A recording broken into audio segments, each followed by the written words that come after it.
우리나라 사람들은 대체로 성격이 좀 급한 편입니다. 뭐든지 이게 빨리빨리 진행이 돼야 직성이 풀리지 느릿느릿 진행되면 답답해서 참지를 못합니다. 제가 언젠가 인터넷에서요, 외국인이 신기해하는 한국인의 빨리빨리 문화 10가지 이런 글을 본 적이 있는데요. 몇 가지를 소개하면 이렇습니다. 엘리베이터 닫힘 버튼을 숨 가쁘게 연타한다. 자판기 안에 컵을 잡고 음료가 나오기를 기다린다. 컵라면에 뜨거운 물을 붓고 채 익기도 전에 휘휘 저어서 그냥 먹는다. 화장실에서 볼일을 보면서 양치한다. 결제할 때 가게 주인이 카드 서명을 대신한다. 뭐 이런 것들입니다. 전부 다 여러분 얘기죠? 아무리 아닌 척 해봐도 여러분 이야기인 거 다 알고 있습니다. 저도 한국 사람인지라 모든 이야기가 다 제 이야기이기도 한데요. 이런 민족성 때문인지 우리는 무엇을 하든지 이렇게 속성 코스를 좋아합니다. 공부를 해도 이렇게 단기간에 끝내는 것을 선호하죠. 강남이나 종로에 나가보면 토익 800점 일주일 만에 완성하기, 뭐 한 달 만에 원어민과 프리토킹 가능, 막 이런 광고들을 우리가 많이 보지 않습니까? 다이어트도 마찬가지잖아요. 2주 만에 체중 10kg 감량 보증, 막 이런 이야기만 들어도 가슴이 설레지 않습니까? 근데 이런 우리의 민족성이요, 대체로 성격이 급한 우리나라 사람들의 이 특성이 우리의 신앙생활에도 그대로 이어지는데 사실은 좀 문제가 있습니다. 우리는 왜 기도를 하면 하나님이 좀 빨리빨리 응답을 해주셔야 좀 속이 편하잖아요. 우리 카톡 보낸 이후에 상대방이 카톡 받았다고 그 일 표시가 이렇게 사라졌는데 답장이 바로 안 오면 답답하시죠? 우리 하나님은 우리가 기도하면 그 즉시 들으신다는데, 그러니까 기도만 하면 그냥 일 표시가 딱 사라지는데 응답을 바로 안 주시니까 이게 답답한 겁니다. 바로바로 좀 답을 주시면 얼마나 좋겠습니까? 우리 믿음도 그래요. 예수 믿겠다고 결심하고 교회를 다니기 시작한 그 순간에 하나님이 그냥 우리를 한 시대를 변화시킬 만한 대단한 신앙인으로 그냥 한 번에 확 바꿔주시면 진짜 좋겠는데, 우리 믿음이 한순간에 그렇게 커져버리는 것이 아니더라는 겁니다.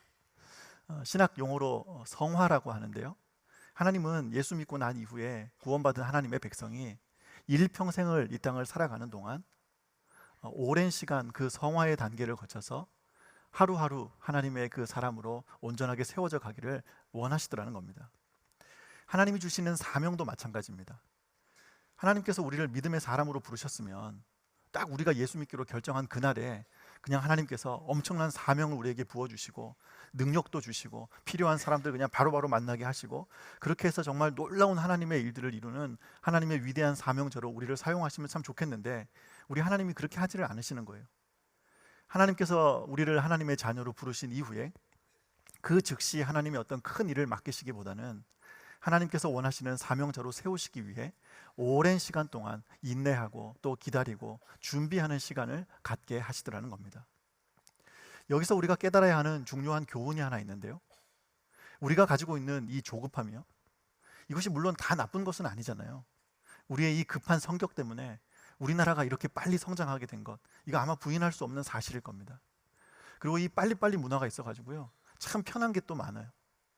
여러분, 요즘은 미국도요, 아마존 프라임 배송이라 그래서 이렇게 좀 빨리빨리 배송이 가능한데요, 제가 처음 유학 갔을 때만 해도요, 택배 하나 시키면 뭐 3, 4일은 기본이고요, 어떤 사이트는 물건 하나 주문하면 막 한 달씩 기다려야 됐어요. 아마 우리나라 사람들 같았으면 한 달 물건 도착하기 전에 벌써 다 환불 처리해버릴 거예요.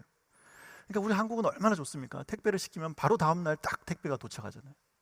근데 그것도 못 기다려가지고 이제 새벽 배송 막 이런 것까지 생겼는데요. 근데 분명 우리 민족이 주는 장점이 있어요.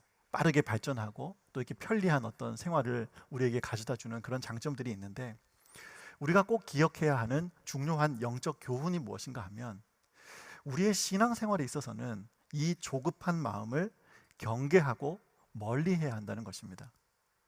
우리가 지난주 설교 시간에 잠시 살펴보았던 것처럼 디모데후서 3장에 보면 말세에 나타날 19가지의 징조들을 이렇게 언급하고 있는데요, 거기 보면 말세를 살아가는 사람들에게 나타나는 죄악된 삶의 특징들 가운데 조급함이 포함되어 있음을 우리가 알게 됩니다. 여러분, 좀 의아하지 않으세요? 말세에 나타날 여러 가지 그 사람들에게서 보이는 죄악들을 열거하는데요, 사람들이 돈을 사랑하고 교만하고 부모를 거역하고 거룩하지 아니하고 원통함을 풀지 아니하고 쾌락을 하나님보다 더 사랑하고 이런 수많은 죄악들을 쫙 열거하는데 그 중에 하나로 이 조급함을 나란히 동일선상에 놓고 있다는 것입니다. 이렇게 얼른 보기에는 이게 잘 이해가 되질 않잖아요. 그런데 우리가 성경 전체를 읽어 나가다 보면 이 조급함이요, 왜 이 조급한 마음을 말세의 여러 가지 죄악된 삶의 모습 가운데 하나로 언급하고 있는지 우리가 충분히 납득할 수 있습니다. 왜냐하면 성경 속에서 하나님은 언제나 우리에게 믿음을 말씀하실 때 인내하고 기다리는 시간을 함께 요구하시기 때문에 그렇습니다. 다시 말해서요, 이 조급한 삶의 모습은 하나님께서 요구하시고 인내하고 또 기다리는 그 믿음에 반대되는 모습이기에 성경은 이 조급함을 말세의 사람들에게 나타나는 죄악된 모습이자 불신앙의 모습임을 강조하고 있다는 것입니다. 그래서 우리 믿음의 사람은 언제나 조급한 마음을 내려놓고 하나님을 신뢰함으로 또 인내하고 기다릴 줄 아는 자세가 필요합니다. 이 조급한 모습이 하나님께서 보시기에 아름다운 모습이 아님을 알고 우리가 늘 인내하고 견디고 버티는 삶을 살아내야 한다는 것입니다. 오늘 우리가 읽는 이 본문도요, 이런 같은 관점을 우리에게 제시하고 있는데요. 오늘 본문은 믿음의 조상 아브라함의 그 삶에 대해서 언급을 하는데, 그가 인내하고 기다려서 마침내 100세의 아들을 얻게 되었다고 말씀합니다. 근데 오늘 본문은 인내와 그 기다림, 아브라함의 오랜 그 기다림의 그 시간을 아브라함의 믿음이요, 또 그것이 그의 인생을 의로 여겨지게 하는 그런 축복의 삶이었다고 말씀합니다. 소원하기는 오늘 이 자리에 모인 우리 모두에게 이 은혜가 있기를 소원합니다. 하나님이 보시기에 정말 아름다운 믿음을 소유한 사람, 끝까지 인내하고 참고 기다림으로 하나님께 칭찬받고 인정받는 믿음의 백성들이 다 되시기를 우리 주님의 이름으로 간절히 축원드립니다. 그렇다면 오늘 우리가 읽은 이 본문 말씀과 또 이 성경 전체에 걸쳐서 우리에게 가르치고 있는 이 인내하고 기다리는 믿음이란 무엇을 의미하는 걸까요? 첫 번째로요, 이 기다림의 믿음은 하나님의 때가 있음을 알고 기다리는 믿음입니다. 우리 오늘 본문 19절 말씀인데요, 우리 다시 한번 같이 한번 읽겠습니다. 함께 봅니다. 그가 100세나 되어 자기 몸이 죽은 것 같고 사라의 태가 죽은 것 같음을 알고도 믿음이 약하여지지 아니하고. 아멘. 아브라함이요, 하나님께로부터 내 후손이 하늘의 별과 같이 많을 것이라 이렇게 제일 처음으로 약속을 받을 때가 그의 나이가 75세였습니다. 그리고 이 아브라함이 실제로 그 아들을 얻은 나이가 100세이지 않습니까? 근데 오늘 본문을 보면 아브라함이 100세가 되어서 아들을 얻기까지 25년이라는 긴 시간이 지나는 동안 그의 믿음이 약해지지 아니했다, 이렇게 말씀합니다. 아브라함의 그 믿음이요, 25년이라는 긴 세월이 지나는 동안에도 끝까지 믿음으로 인내하고 기다릴 수 있는 그 힘이 어디에서부터 나왔습니까? 우리 하나님은 분명 약속하신 것을 하나님의 때에 이루신다는 확신으로 기다린 겁니다. 이제 나이가 많아서 늙었고 나도 내 아내도 더 이상 아이를 낳을 수 없는 쇠약한 육신이 되어버렸지만 우리 하나님은 하나님의 때에 약속을 이루실 것이라는 그 확신을 가지고 기다렸다는 거예요. 물론 아브라함도 이 믿음이 흔들릴 때가 있었지 않습니까? 그래서 그가 더 이상 기다리지 못하고 조급한 마음에 자기 생각대로 자기 방식대로 그 문제를 한번 해결해 보려고 하다가 이 가정에 큰 어려움이 찾아왔잖아요. 아마 아브라함이 분명 그 시간을 통해서 깨닫게 됐을 거예요. 내가 원하는 시간에 내 생각과 내 방식으로 살아가는 것은 하나님이 결코 기뻐하시는 일이 아니구나 하는 것을 그가 분명히 알게 됐을 겁니다. 그래서 그때부터 다시 주님을 바라보고 신실하신 하나님을 의지하며 믿음으로 기다리는 것입니다. 하나님은 반드시 그분의 때가 되면 이루어 주실 것이라 믿고 끝까지 인내하며 버티는 것입니다. 그리고 아브라함의 가정에 우리 하나님은 정확한 하나님의 때에 약속하신 그 아들을 선물로 허락하신 줄 믿습니다. 여러분, 우리가 신앙생활을 하면서 하나님 앞에 기도하면 바로바로 응답해 주시지 않을 때가 더 많잖아요. 그 왜 그러실까요? 그 왜 그런가 하면요, 하나님의 때가 아직 이르지 않았기 때문입니다. 우리 눈으로 볼 때는 지금 그 일이 이루어지는 것이 가장 좋을 것 같지만 하나님께서 보시기에는 아직 가장 좋은 때가 아닌 거예요. 신약 성경을 기록한 그 헬라어 원문을 보면 시간을 뜻하는 두 개의 단어가 있습니다. 하나는 사람의 시간을 말하는 크로노스의 시간이고, 다른 하나는 하나님의 때를 말하는 카이로스의 시간입니다. 크로노스는 이제 우리 모두가 어떤 시계나 달력을 통해서 이렇게 알 수 있는 그 시간이요. 예를 들면 오늘이 2023년 7월 9일, 지금 이제 10시 33분인데요. 이게 이제 그 크로노스의 시간입니다. 흘러가는 시간이죠. 그러나 카이로스는 어떤 영적인 의미가 있는 시간을 뜻합니다.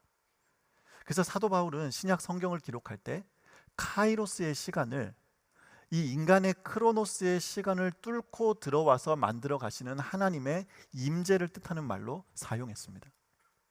그래서 우리 믿음의 사람은요, 이 크로노스의 시간이요, 흘러가는 역사 속에 몸을 담고 살아가면서 카이로스의 때, 하나님의 임재와 역사가 나타날 때를 소망하고 인내하며 그때를 기다리고 살아가는 것입니다. 그런데 이 인간의 역사를 뜻하는 이 크로노스와 하나님의 때를 의미하는 카이로스 사이에 간격이 존재하거든요. 그러다 보니까 필연적으로 믿음의 사람에게는 기다림의 시간이 요구되는 것입니다. 근데 이 사람이 참 연약한 존재인 것이, 우리는 카이로스의 때를 기다리기보다 이 크로노스의 때만을 생각하면서 기다리고 인내하는 것을 힘들어합니다. 내가 아직 이루지 못한 것, 갖지 못한 것, 하루라도 더 빨리 이루고 싶고 하루라도 더 빨리 갖고 싶은 것이, 그것이 우리가 가지고 있는 그런 연약한 마음이고 조급한 속성이더라는 것입니다. 우리 교회에요, 20대 목사님이 한 분 계시거든요. 제가 그 하루는 그 목사님을 보고, 야 목사님은 젊어서 좋겠다, 제가 그랬어요. 그랬더니 그 목사님이 저를 보고, 저는 사실 목사님이 더 부러워요, 그러는 거예요. 그래서 제가 뭐가 부러운데요? 그랬더니 자기는 빨리 나이가 들고 싶대요. 그러니까 아직은 나이가 너무 어리고 미숙하니까 저처럼 빨리 나이가 들어서 능숙하게 사역을 하고 싶다고, 그렇게 이야기를 하는 거예요. 제가 그 이야기를 들으면서 이게 칭찬인가? 늙었다고 놀리는 건가? 이게 좀 헷갈리는 거예요. 왜냐하면 저는 그 목사님의 젊음이 너무 부럽거든요. 근데 사실 대부분의 사람들이 이런 비슷한 생각을 가지고 살아갑니다. 왜 우리 어릴 때는 누구나 다 빨리 어른이 되고 싶었잖아요. 이제 막 사회에 첫 발을 내딛는 젊은 청년들의 마음속에 나도 하루빨리 경험을 쌓고 또 더 높은 자리에 올라서서 지금보다 훨씬 더 좋은 대우를 받고 인정받으면서 사회생활을 하고 싶어하는 그 마음이 어떻게 보면 좀 자연스러운 생각이잖아요. 그런데 우리가 잊지 말아야 할 중요한 사실이 무엇인가 하면, 우리의 인생을 가장 잘 아시는 하나님은 우리 인생에 가장 알맞은 때에 가장 알맞은 자리에 우리를 세우신다는 사실입니다. 그러니까 짧은 이 우리의 안목으로 볼 때는 분명 지금 우리를 그 자리에 올려주시면 너무 좋을 것 같은데, 지금 당장 하나님이 내가 원하는 그 일을 이루어 주시면 너무 좋을 것 같은데, 우리 인생의 제일 처음과 우리 인생의 제일 마지막을 아시는 하나님의 관점에서는 그게 아니더라는 겁니다. 그래서 우리 믿음의 사람은 카이로스요, 하나님의 때가 있음을 분명히 알고, 우리 하나님은 하나님의 때에 우리를 가장 좋은 길로 인도하신다는 확신을 가지고 살아야 합니다. 그러면 그 사람은요, 어떤 자리에서 무슨 일을 하든지 항상 기쁨과 감사가 넘치는 거예요. 지금 내가 서 있는 이 자리가 내게 가장 필요한 자리니까 하나님이 나를 지금 여기 세우셨구나, 그걸 생각하고 나니까 그냥 모든 게 다 감사한 거예요. 그리고 이후의 삶을 생각해도 하나님은 가장 좋은 때에 나를 가장 선한 길로 인도하실 거라는 확신이 있으니까요, 기뻐하고 또 감사함으로 그때를 기다릴 수 있는 힘이 생기는 거예요. 근데 여러분, 그런 마음이 없잖아요. 더 빨리 길이 열렸으면 좋겠고, 더 빨리 좋은 자리에 오르고 싶고, 내가 생각하는 그 일이 당장 이루어졌으면 좋겠고, 그렇게 조바심을 내고 살아가면 자신이 처한 그 상황, 그 자리가 불편하고 불행한 겁니다. 그리고 항상 자신의 그 불확실한 미래 때문에 불안함 속에서 갇혀 살 수밖에 없다는 것입니다. 제 인생을 이렇게 가만히 되돌아보면 이게 참 후회가 되는 순간이 몇 장면이 있는데요. 그 중에 하나가 무엇인가 하면, 제가 미국 유학을 준비할 때 학생 비자가 거절돼 가지고요, 미국 유학을 한번 실패한 적이 있습니다. 학교에서 입학 허가를 받고 이제 유학 떠날 준비를 다 마쳤는데 그만 미국 학생 비자가 거절이 된 겁니다. 제가 그 전까지만 해도 잘 몰라가지고요, 다른 모든 걸 다 준비해도 비자가 안 나오면 유학을 갈 수 없다는 것을 그때서야 알았어요. 그래서 섬기던 교회도 사임하고 살던 전세집 계약도 해지하고 차도 팔고 살림도 다 나눠줬는데 비자가 안 나와서 유학을 못 가게 된 겁니다. 그러니까 갈 데가 없는 거예요. 그래서 제가 그때 저랑 저희 네 식구가요, 경주 시골 부모님 댁에 얹혀서 6개월을 살았습니다. 근데 제가 그 6개월의 시간을 회상하면서 가장 후회되는 게 뭔지 아세요? 그때 제가 유학 못 가고 6개월 동안 꼼짝없이 쉬었을 때, 그때 내가 최선을 다해서 놀았어야 되는데 그러지 못해서 너무 후회가 되는 거예요. 아니, 목사가 그때 더 많이 기도하고 더 하나님을 붙잡았어야 되는데 그러지 못한 것이 후회가 된다고 이렇게 얘기를 안 하니까 조금 실망하신 분이 계신 것 같은데, 여러분 한번 들어보세요. 모처럼 주어진 휴식 시간이잖아요. 제가 살면서 또 언제 그런 기회가 또 제게 주어지겠습니까? 그러니까 이왕에 그렇게 돼버렸으면 그냥 푹 쉬면서 여행도 많이 다니고 그동안 읽고 싶었던 책도 많이 보고 가족들하고 좋은 시간도 보내고 그동안 하고 싶었지만 시간이 없어서 못했던 그런 의미 있는 일들을 찾아내고 발견해서 그런 일들을 했어야 되는데 그러지를 못한 거예요. 이게 왜 그런가 하면 제가 생각했던 길이 막혀버렸잖아요. 그러니까 미래가 불확실해지니까 불안한 거예요. 그러니까 이게 불안하니까요, 이도저도 아니게 그 시간을 막 허비했던 그런 기억이 나요. 물론 그때도요, 뭐 나름대로 좋은 경험을 한 것들이 있긴 하지만 그 당시 제가 보냈던 그 6개월의 전체적인 시간을 볼 때 그냥 막연한 미래에 대한 어떤 두려움과 불안함 때문에 흘려버린 시간들이 너무 많은 거예요. 근데 결국 이후에는 하나님께서 저를 유학의 길이 아닌 사역의 자리로 저를 불러주셨거든요. 제가 그해 연말에 서울에 있는 어느 교회에 이제 부목사로 청빙을 받아서 사역을 시작하게 됐는데, 제가 사역을 시작하고 난 이후에 자주자주 생각했던 게 뭐냐면, 이럴 줄 알았으면 내가 작년에 정말 열심히 놀았어야 되는데, 여행을 많이 다닐 걸, 가족들이랑 더 많이 시간을 보냈어야 되는데, 이런 후회가 드는 거예요. 여러분 보세요. 만약에 제가 비자가 거절되어서 6개월 동안 멈춰 있을 때 그해 연말에 정말 그렇게 좋은 사역지가 열리게 될 것을 미리 알고 있었으면, 그러니까 결국은 하나님이 내게 가장 좋은 길을 열어주실 거라는 확신이 있었으면 분명 아마 제가 그 시간을 좀 다르게 사용했을 겁니다. 막연히 불안해하고 염려하면서 의미 없이 그 시간들을 흘려보내지는 않았을 거라고요. 여러분 가운데 혹시 길이 막혀 있거나 불확실한 미래 때문에 염려하는 분이 계십니까? 혹은 여러분의 자녀들이요, 집에 놀고 있는 그 인간 때문에 여러분 혹시 걱정하는 분들 계세요? 너무 염려하지 마세요. 그러니까 하나님의 때가 있습니다. 그 때가 되면 하나님이 반드시 길을 열어주세요. 그러니까 그냥 불안하게 걱정만 하고 그 시간들을 의미 없이 보내지 말고, 하나님께서 그 시간을 나와 우리 자녀들에게 허락하신 이유를 생각해보고 나중에는 하고 싶어도 할 수 없는 일들을 지금 마음껏 도전해 보시기를 바랍니다. 여러분 가정에 아직 결혼하지 못해서 그래서 걱정하시는 분들 여기 많이 계시잖아요. 그 자녀들 보고 야, 너는 도대체 언제 결혼하냐, 이제 너 늙어서 누가 너 데려가기나 하겠냐, 뭐 그렇게 얘기하지 말고요, 너 싱글일 때 싱글의 삶을 마음껏 누리라고 그렇게 독려해 주세요. 여러분 결혼하면 할 수 없는 일들이 얼마나 많습니까? 그러니까 결혼하기 전에 마음껏 그 시간을 보내는 거예요. 싱글이니까 시간 많잖아요. 그러니까 교회에서 마음껏 봉사도 해보고, 혼자니까요 마음 편하게 그냥 해외 선교도 다녀와 보고 더 많은 경험을 쌓고 지금의 그 시간을 더 행복하고 의미 있게 보낼 줄 알아야 된다는 거예요. 때가 되면요 하나님이 만남의 복도 주시고 아름다운 가정을 이루어 주세요. 제일 어리석은 사람이 누군가 하면 싱글일 때는 결혼 못해서 힘들어하고 결혼 후에는 싱글일 때의 삶을 그리워하는 그런 인생 아닙니까? 하나님께서 지금 주신 우리의 상황에 감사할 수 있기를 바랍니다.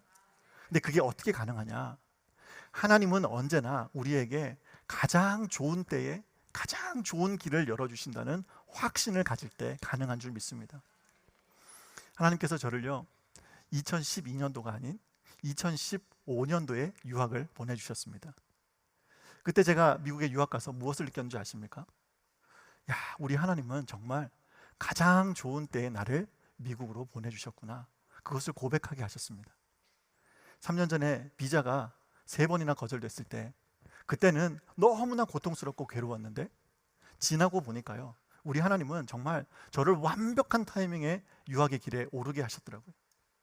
언제 제가 기회가 되면 제 유학을 그 준비하는 그 과정에서 경험했던 그 은혜들을 우리 성도들과 함께 나누는 날이 있을 건데요. 정말 하나님이 행하신 일들이 너무 놀랍습니다. 여러분 기대하셔도 좋아요.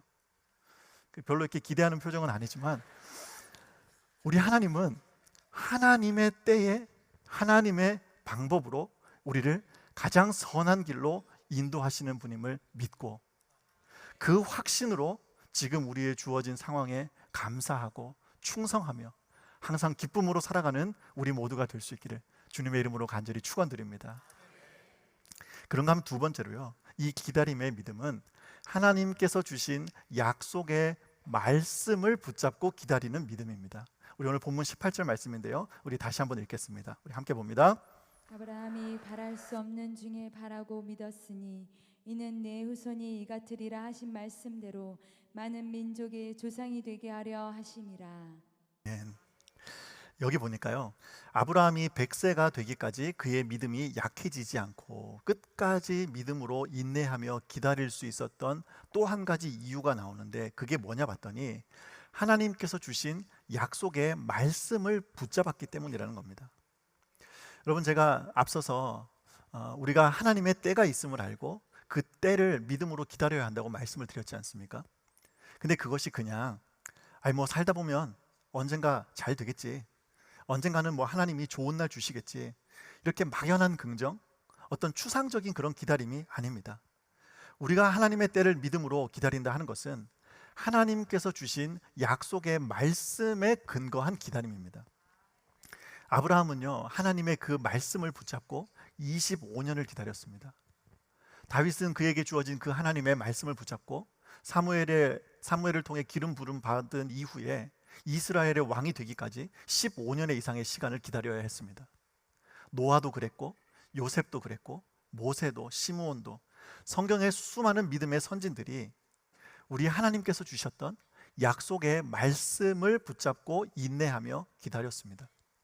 그리고 마침내 우리 신실하신 하나님은 그분의 때에 가장 좋은 방법으로 그 약속하신 하나님의 말씀을 그대로 이루어 주셨음을 믿습니다. 그래서 우리가요, 중요한 문제를 놓고 하나님 앞에 기도할 때, 우리의 미래를 위해서 하나님의 인도하심을 구할 때 가장 먼저 기도해야 할 제목이 무엇인가 하면 하나님의 말씀을 구하는 겁니다. 예배 때마다 혹은 성경 묵상의 시간을 통해서 내게 주시는 하나님의 말씀을 구해야 한다는 것입니다. 하나님 말씀을 주십시오. 하나님의 때가 오기까지 제가 확신하고 붙잡아야 될 말씀을 주십시오. 그렇게 기도를 하면 우리 하나님은 반드시 믿음의 백성인 우리에게 먼저 약속의 말씀을 주세요. 우리가 처한 상황, 우리가 마주한 현실에 꼭 필요한 말씀을 주시는 거예요. 지난주에도요, 예배를 마치고 많은 분들이 제게 연락을 주시면서 하시는 말씀이 뭐냐면 하나님께서 제게 꼭 필요한 말씀을 주셨다는 거예요. 그러니까 그 상황에 맞는, 우리 각자에게 맞는 하나님의 말씀을 주시다라는 겁니다. 그러면 그때 우리가 무엇을 해야 되냐 하면 하나님께서 주신 그 약속의 말씀을 붙잡는 겁니다. 그리고 그 주님의 말씀을 붙잡고 신실하신 하나님을 바라보며 주님께서 일하실 그날을 소망하며 인내하고 끝까지 하나님의 때를 기다리는 것입니다. 제가 미국에서 이제 공부를 하면서요, 이민교회를 섬기고 있을 때 하나님께서 제게 말씀을 주셨어요. 근데 어떤 말씀을 주셨냐 하면 한국 교회를 향한 그 마음을 주시는 거예요. 그때부터 제가 그 말씀을 받은 이후로 내가 미국에 남을 것인가, 한국으로 돌아갈 것인가, 이제 이 문제를 놓고 고민하며 기도하기 시작했는데요, 이제 긴 이야기는 생략하고 하나님께서 제게 너무나 분명한 말씀을 주셨으니까요, 저희 온 가족이 기도를 하면서 한국으로 귀국하기를 결정했습니다.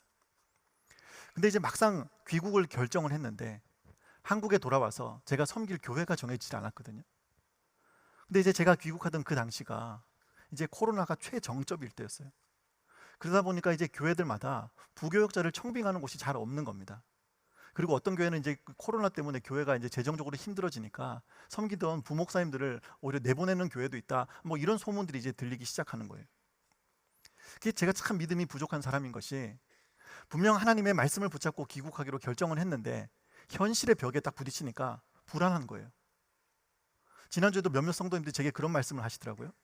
예배를 드리고 말씀을 드릴 때는 하나님께서 마음 가운데 막 담대함도 주시고, 그래서 가지고 있던 모든 문제가 다 사라지고 이제 걱정 없이 염려 없이 그냥 기쁨으로 살 수 있을 것 같았는데 막상 또 삶의 현장으로 돌아가 보니까 현실의 벽에 부딪히고 보니까 또다시 불안해지더라. 뭐 그런 말씀들을 하시더라고요.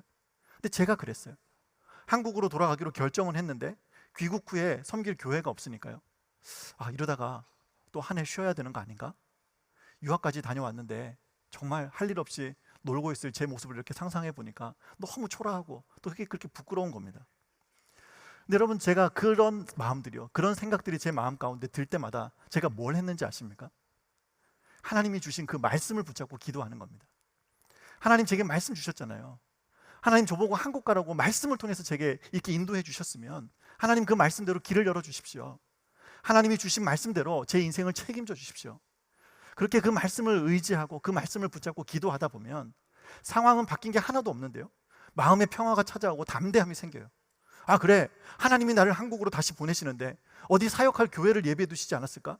아무 걱정하지 말자, 감사함으로 나가자, 그런 마음에 어떤 자신이 생기더라는 겁니다. 여러분, 그래서 결과가 어떻게 됐을까요? 잘 모르세요? 세상에 대한민국에서 제일 좋은 우리 용인제일교회로 저를 인도해 주셨잖아요. 여러분 중에 이제 제가 마음에 안 드는 몇몇 분들 표정을 보니까 아깝다, 그때 저 목사 다른 교회 갔어야 되는데, 약간 그런 표정으로 저를 쳐다보시면 어쩔 수 없어요. 하나님의 그냥 인사말령을 내셔서 저를 그냥 용인제일교회에 딱 심어주셨으니까 뭐 불만 있어도 할 수 없는 거예요. 어떻게 하겠어요?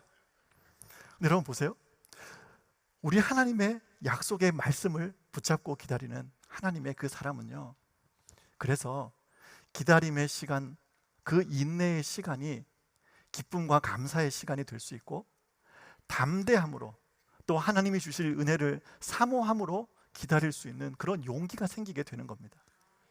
그리고 그렇게 하나님의 때가 되면 우리 하나님은 반드시 그 약속의 말씀 그대로 응답하시고 놀라운 하나님의 역사를 보게 하실 줄 믿습니다. 그래서 우리는 항상 이 확신을 가지고 우리 하나님의 말씀을 붙잡고 인내하고 견디며 반드시 하나님의 그 말씀대로 이루실 주님을 바라보며 믿음으로 하나님의 때를 기다려야 할 것입니다. 그 믿음과 확신을 가지고 살아가는 우리 모두가 될 수 있기를 주님의 이름으로 간절히 축원드립니다. 이제 말씀을 정리하겠습니다. 사랑하는 여러분, 우리 모두는 하나님의 때가 있음을 항상 믿고 하나님의 때를 인내하며 기다릴 수 있기를 바랍니다. 우리 하나님은 가장 좋은 때에 우리를 가장 선한 길로 인도하실 줄 믿습니다. 그러나 이 믿음은 막연한 긍정, 추상적인 기다림이 아닙니다. 우리는 우리 하나님이 주시는 약속의 말씀을 붙잡고 하나님의 때를 기다릴 수 있어야 합니다. 이를 위해서 예배 때마다 우리 하나님께서 우리 각자에게 말씀을 부어주시기를 소원합니다. 그리고 그 주신 말씀을 붙잡고 인내하며 끝까지 하나님의 때를 기다릴 수 있기를 간절히 축복합니다. 반드시 우리 하나님은 카이로스, 하나님의 때에 하나님의 말씀 그대로 응답해 주실 줄 믿습니다. 이 믿음을 가지고 항상 승리하는 우리 모두가 될 수 있기를 우리 주님의 이름으로 간절히 축원하고 축복합니다. 아멘.